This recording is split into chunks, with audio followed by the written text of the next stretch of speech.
हर litre पर 10 रुपए की एक्साइज ड्यूटी कम करने का निर्णय आज वित्त मंत्रालय ने लिया है। पश्चिम एशिया के युद्ध के कारण संपूर्ण विश्व में अत्यंत चिंताजनक स्थिति बनी हुई है। ऊर्जा और पेट्रोलियम प्रोडक्ट्स को लेकर बहुत गंभीर परिस्थिति सारे विश्व के समस्त क्षेत्रों में दिखाई पड़ रही है। जहां दक्षिण एशिया, दक्षिणी पूर्व एशिया के देशों में 30% से 50% तक मूल्य वृद्धि हो रही है। अमेरिका में 20%, 30% और यूरोप में 20% और अफ्रीकी देशों में 50% की वृद्धि हुई है।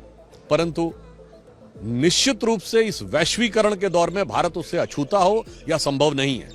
परंतु प्रधानमंत्री श्री नरेंद्र मोदी जी के नेतृत्व में हमारी सरकार ने अत्यंत सतर्कता, सजगता और संवेदनशीलता के साथ यह निर्णय लिया है कि आम जन पर इसका भार न पड़े, इसलिए दो महत्वपूर्ण निर्णय लिए हैं। प्रथम कि पेट्रोलियम प्रोडक्ट्स होने वाले निर्यात पर अतिरिक्त कर लगाया है।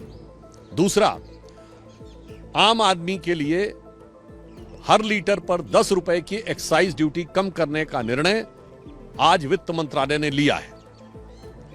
निश्चित रूप से प्रधानमंत्री श्री नरेंद्र मोदी जी के निर्देशन में वित्त मंत्री श्रीमती निर्मला सीतारमण के मंत्रालय के द्वारा लिया गया यह निर्णय दर्शाता है कि हमारी सरकार जन जन के प्रति कितनी संवेदनशील है और इस अत्यंत विपरीत परिस्थितियों में भी भारत के जन सामान्य के हितों को सुरक्षित रखने के लिए व्यवस्थित और संवेदनशील रूप से कार्य कर रही है। आज रामनवमी का दिन है, तो मुझे लगता है कि प्रधानमंत्री श्री नरेंद्र मोदी जी ने भगवान राम के उसी आदर्श से प्रेरणा ली है जिसे रामचरितमानस में उन्होंने लिखा हुआ है, तुलसीदास जी ने, कि मणि माणिक महंगे किए सहजे तृण जल नाज, तुलसी सोई जानिए राम गरीब नवाज। अर्थात जिन चीजों को महंगा करना था उसे महंगा किया है। इस संदर्भ में देखें तो एक्सपोर्ट को महंगा किया है, और जिन चीजों की आवश्यकता सहज रूप में होती है अर्थात पेट्रोल को, उसे सहज किया है अर्थात सस्ता किया है।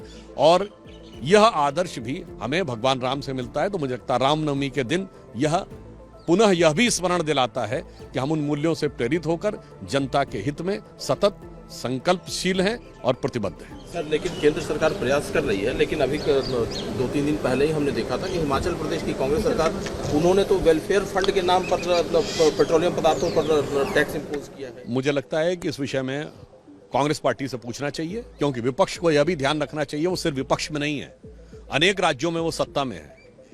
और कांग्रेस पार्टी 3 राज्यों में पूर्ण बहुमत के साथ सत्ता में है, कर्नाटक, तेलंगाना और हिमाचल। तो मुझे लगता है आज माननीय प्रधानमंत्री जी सभी मुख्यमंत्रियों के साथ भी बैठक कर रहे हैं, तो एक टीम इंडिया की स्पिरिट है। केंद्र और राज्य की सरकारें मिलकर कार्य करें। तो विपक्षी दलों का ध्यान रखना चाहिए कि टीम इंडिया में वो भी सरकार में है कई जगह, ऐसा नहीं कि वो सिर्फ विपक्ष में है। तो उन्हें सकारात्मक और रचनात्मक भूमिका के बारे में भी सोचना चाहिए, बजाय इसके कि सिर्फ आरोपात्मक और आक्षेपात्मक। प्रभातखबर.com, विश्वास वही, रफ्तार नहीं।